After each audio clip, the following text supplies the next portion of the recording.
The Quran is a wonderful book for history. Allah speaks in the Quran about a traveler who traveled to the two ends of the land.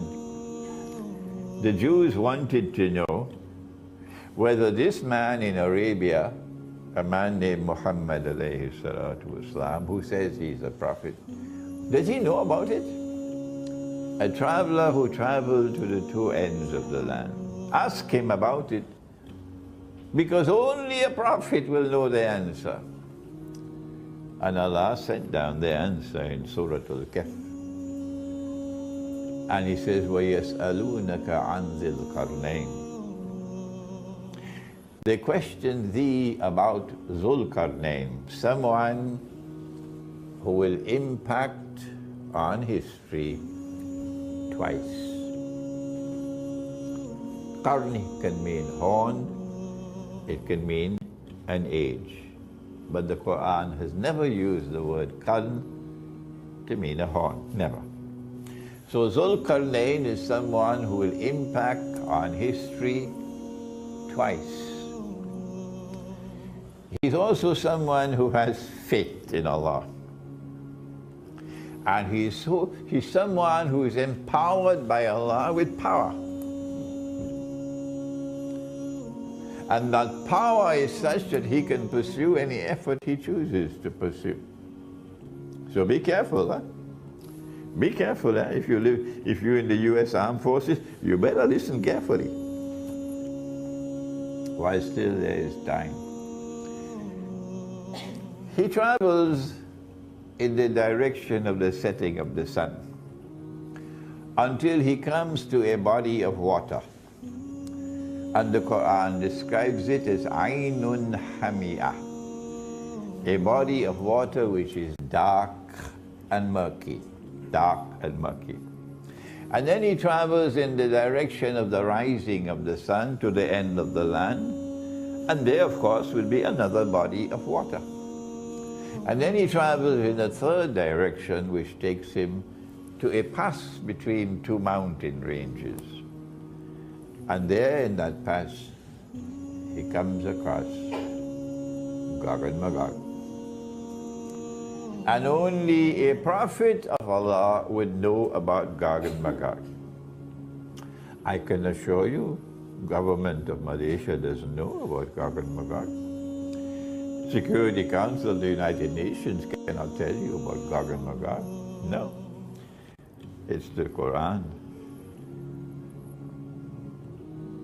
Gog and Magog are human beings. But they are human beings who are also given power by Allah. And they use that power for a specific purpose. That power is used to oppress. While in the case of Zulqarnain, he uses his power to punish the oppressor. So they are opposites. The people in that area turned to Zulqarnain and asked him, can you protect us from these evil people, Gog and Magog, who are so powerful and use their power to oppress? And he built a barrier with iron, blocks of iron.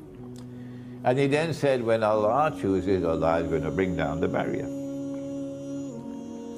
When the barrier is brought down, then Gog and Magog will be released.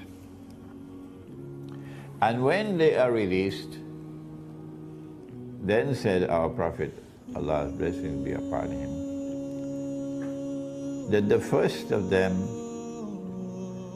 will pass by the Sea of Galilee and start to drink the water. And by the time the last of them pass, they will say there used to be water here. Okay, so now let's go to the map, shall we? Okay, here we are. This is the Holy Land here, and the Sea of Galilee is north of Jerusalem. Jerusalem is somewhere here. Here we are, Jerusalem. And the Sea of Galilee will be somewhere here. Okay? Are you following me? Good.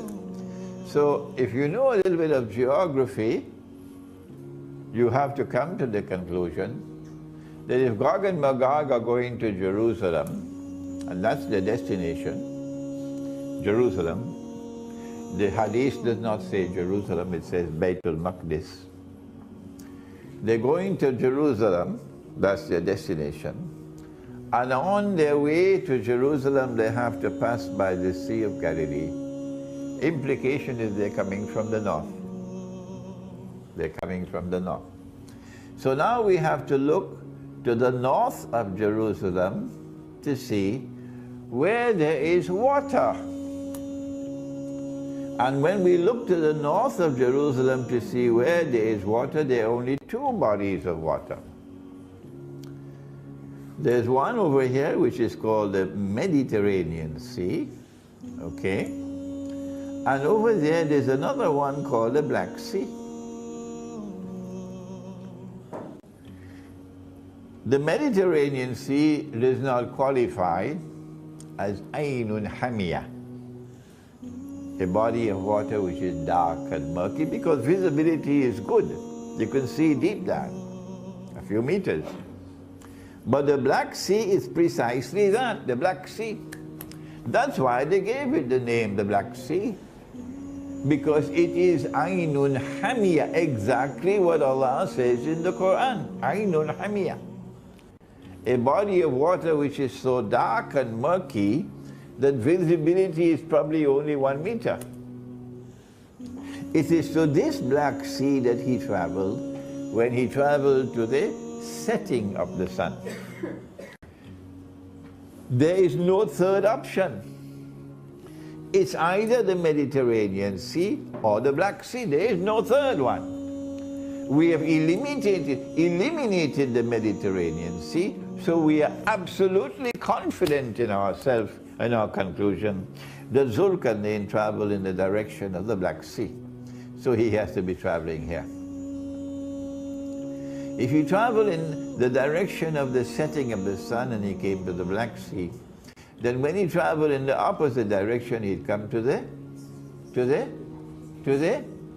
Caspian Sea. That's right. And in between the Black Sea and the Caspian Sea, there is a range of mountains which last from this sea to that sea. What are they called? What are they called? The Caucasus Mountains. And in the Caucasus Mountains there is one pass, only one, and it's called the Dariel Gorge. And that's where Zulkarnain built the barrier. And Gog and Magog were then contained, or to use the language of a game called chess. Zulkarnain checkmated them. Checkmated them, okay? He has power, and he uses his power to punish the oppressor. They have power, Gog and Magog, but they use their power to oppress. So he checkmated them. Over here, right here, between these two seas is the Caucasus Mountains. In the Quran, Allah refers to Gog and Magog while speaking about a town.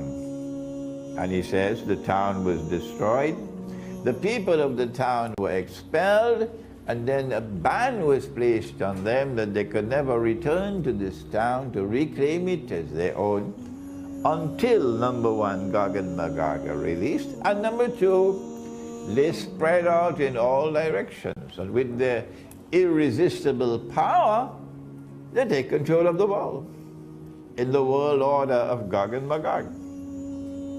When that happens, then you'll see these people coming back to the town to reclaim it as their own. Which town is it? The answer is now very well known. It's Jerusalem. So when you see the Jews being brought back, we're talking now about the Israelite Jews, not the European Jews. When you see the Israelite Jews being brought back to the Holy Land from Yemen, from Iraq, from Syria, from Egypt, from Morocco, all over the world, where they were spread out. وَقَطَّعْنَاهُمْ فِي الْأَرْضِ أُمَمٍ. And you see them being brought back to the Holy Land to reclaim it as their own. And you see a state of Israel being restored in the Holy Land. And you see that state of Israel rising to become a ruling state in the world. Then you must know, it's Gog and Magog. It's Gog and Magog who is doing it. The Khalifa sent an army sometime around the year 50 Hijri. Sorry, not an army. This is in all the books of Tafsir. He sent an expedition to try and locate that barrier which was built by Zulkarnain. That expedition returned with the news that they located the barrier. And it was lying in ruins. So if you're waiting for Gog and Magog to come sometime in the future, brother, keep waiting. The barrier is lying in ruins. And companions of the Prophet Muhammad ﷺ, they themselves gave the testimony that they went and saw with their own eyes. They located the barrier and it was lying in ruins. Where was it located? In a pass between the Caucasus Mountains.